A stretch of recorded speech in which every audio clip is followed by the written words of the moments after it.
Hai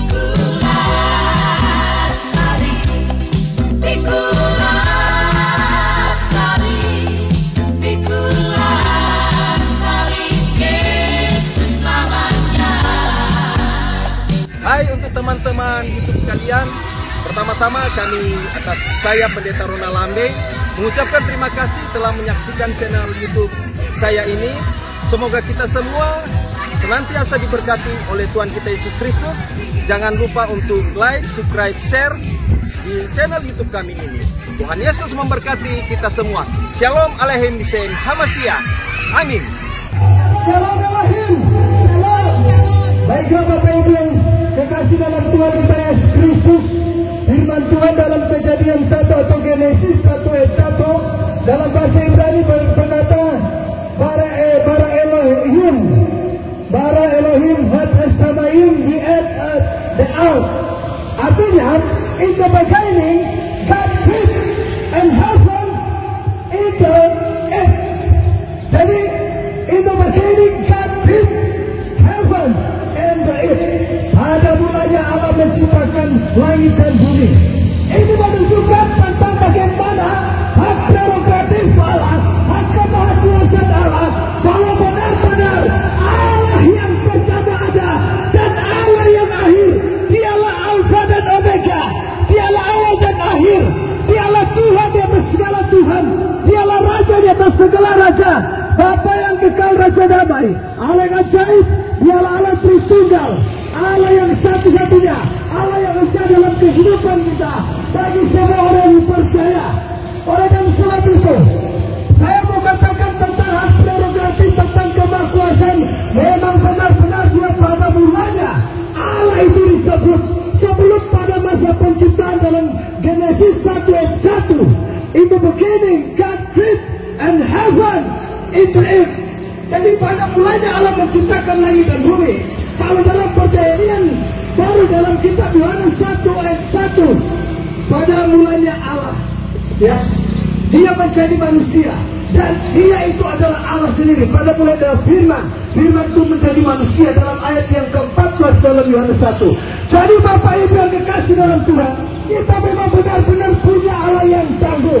Sebagaimana dalam perjanjian lama, akhirnya manusia jatuh ke dalam dosa melalui dan Allah karena ketidaktaatan mereka kepada commandment daripada Allah sendiri, perintah daripada Allah itu sendiri, sehingga mereka membuat jatuh, mereka terbuka mata mereka dan mereka melihat mereka sudah berdosa. Itulah yang dikatakan Roma 3:23 bahwa semua orang telah berbuat dosa dan telah kehilangan kemuliaan Allah. Jadi Bapak Ibu yang dikasih dalam Tuhan, sebagaimana Yesus Kristus Allah Bapa di surga melalui anak yang tunggal Yesus Kristus datang ke dalam dunia untuk apa? Memberikan nyawanya menjadi tebusan bagi banyak orang, untuk memberikan keselamatan. Oleh karena sebab itu dinamakan Paskah.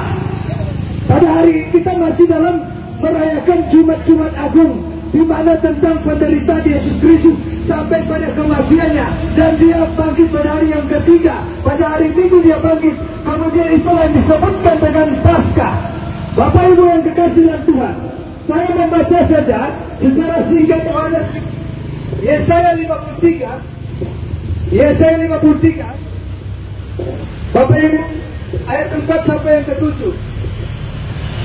Tetapi sesungguhnya penyakit kita lah yang ditanggungnya dan kesengsaraan kita lah yang dipikulnya. Padahal kita mengira dia kena tulah, dipukul dan ditindas salah. Tetapi dia tertikam oleh karena pemberontakan kita, dia diremukkan oleh karena kejahatan kita, dan caranya mendatangkan keselamatan bagi kita ditimpakan kepadanya. Dan oleh bilur-bilurnya kita menjadi sembuh. Kita sekalian seperti domba, masing-masing kita mengambil jalannya sendiri, tetapi Tuhan telah menimpakan kepadanya kejahatan kita sekalian. Dia dianiaya, tetapi dia membiarkan diri ditindas dan tidak membalas, tidak membuka mulutnya, seperti anak domba Allah yang dibawa ke pembantaian, seperti induk domba yang keluar di depan orang-orang yang menggunting bulunya, ia tidak membuka mulutnya. Jelas sekali dalam firman ini. Ini adalah kitab para nabi. Ini adalah kitab di mana digenapi dalam perjanjian baru bahwa benar-benar dia tertikam oleh karena pemberontakan kita. Dia ditindas oleh karena kejahatan kita, oleh karena pelanggaran kita. Apa saja pelanggaran yang telah dibuat pada perjanjian lama. Pada perjanjian lama orang berbuat cabul, orang berbuat nista, orang membuat patung-patung emas, orang-orang datang kepada berhala-berhala. Dan Tuhan sangat benci sekali tentang cara-cara kehidupan orang Israel pada masa perjanjian lama, sehingga Allah memusnahkan mereka di muka bumi.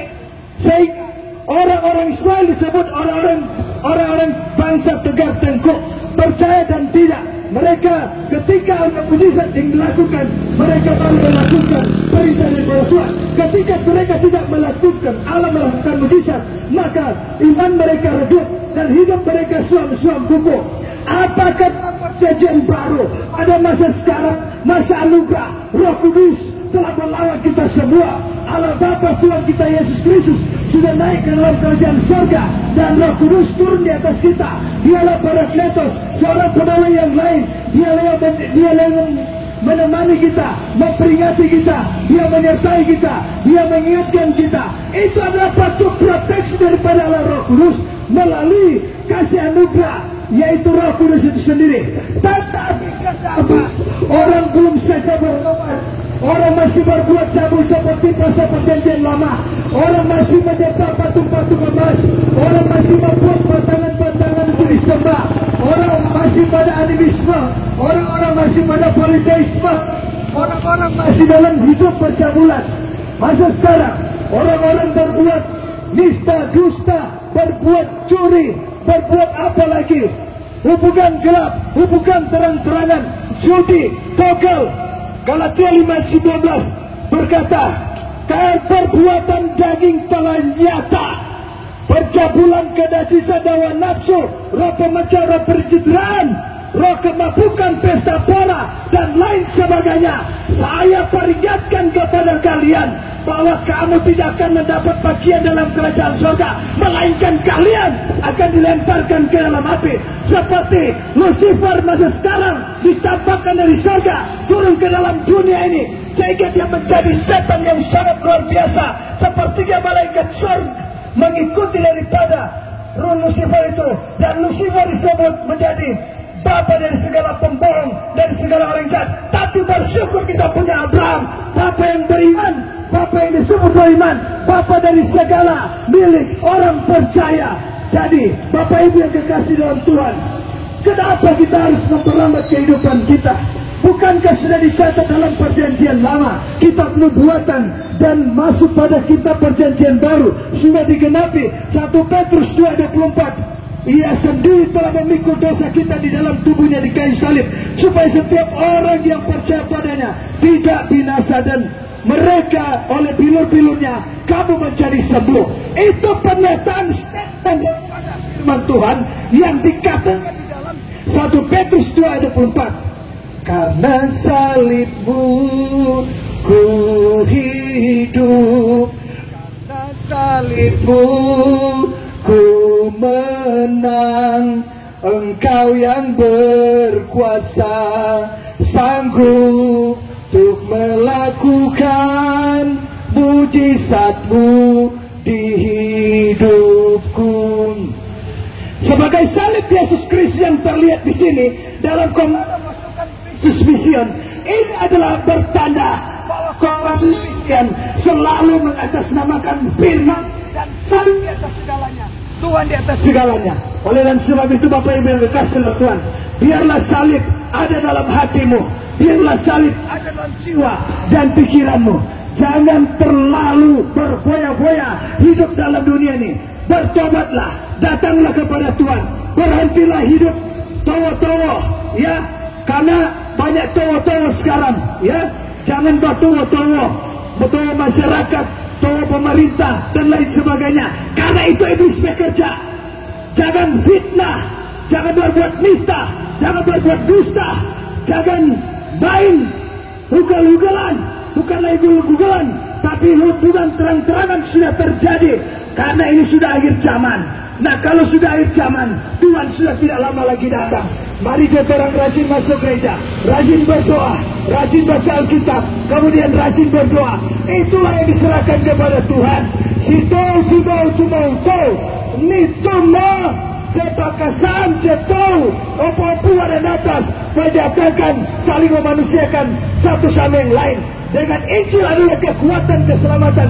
Roma 1:16, Injil adalah kekuatan Allah untuk menyelamatkan siapa orang percaya. Saya berkata, ketika minggu lalu kami ada di sini Kompas Mission, pada waktu pagi hari hujan deras sudah turun. Ketika kami datang memuji dan menyembah Tuhan, mengangkat tangan kepada Tuhan, saat itu juga hujan sudah berhenti dan terbukalah tirai-tirai daripada selimputi embun-embun yang ada, awan-awan gelap, sehingga terjadilah mujizat Tuhan dan terang cahaya Kristus, terjadilah panas. Apakah yang kurang lagi buat kita? Masihkah kita kurang percaya kepada mujizat Tuhan? Saya berdoa, saya mengharapkan ketika kita datang kepada Tuhan, ketika kita berserah kepada Tuhan, carilah Tuhan selama Ia berkenan ditemui. Yesaya 55 ayat yang kelima. Carilah Tuhan selama Ia ditemui. Dan ayat 8 di sana dikatakan bahwa serahkan semua kepada Tuhan, biar Tuhan yang bertindak. Jangan kita ragu-ragu, datang kepada Tuhan, biar mujizat Tuhan terjadi. Saya yakin dan percaya, yang penting orang sudah bertobat, amin. Mau bertobat, amin. Terima Tuhan dalam hati, terima Tuhan dalam hati. Undang selain Yesus dalam hati, biar ulapan daripada kuasa Roh Kudus selalu tercurah bagi saya, Bapak, Ibu, Saudara-saudari. Kematian Yesus Kristus adalah kemenangan umat percaya. Tepuk tangan bagi Tuhan kita. Tepuk tangan Tuhan bagi kita, tepuk tangan. Karena kematian Yesus Kristus adalah kemenangan umat percaya. Dalam 1 Korintus 15 ayat yang ketiga dan 4, sebab yang sangat penting telah kusampaikan kepadamu pada hari ini, bahwa Kristus telah mati karena dosa-dosa kita sesuai dengan kitab suci, bahwa Ia telah dikuburkan dan bahwa Ia telah dibangkitkan pada hari yang ketiga sesuai dengan kitab suci. Itulah pernyataan statement dari Rasul Paulus. Dia menyaksikan Yesus bukan hanya mati, tapi Yesus juga bangkit. Yesus naik ke surga menjadi saksi untuk mengangkat, menjemput semua orang-orang yang percaya kepada Dia masuk ke dalam kerajaan surga. Yohanes 14:6, Aku jalan dan kebenaran dan hidup. Tidak ada seorang pun yang datang kepada Bapa tanpa melalui aku. Hanya Yesus satu-satunya juru selamat. Sekali Yesus tetap Yesus, percayalah kepada Allah Isa Al-Masih, Nabi Isa Al-Masih. Dialah Yesus Kristus sebagai Tuhan dan juru selamat kita semua. Puji Tuhan. Assalamualaikum warahmatullahi wabarakatuh. Tuhan menyertai kita semua. Bapak Ibu yang terkasih dalam Tuhan, Om Swastiastu, Namo Buddhaya, salam kebajikan, rahayu. Tuhan berkati kita semua. Maka Tuhan apa kalahiran kita yang mana. Shalom.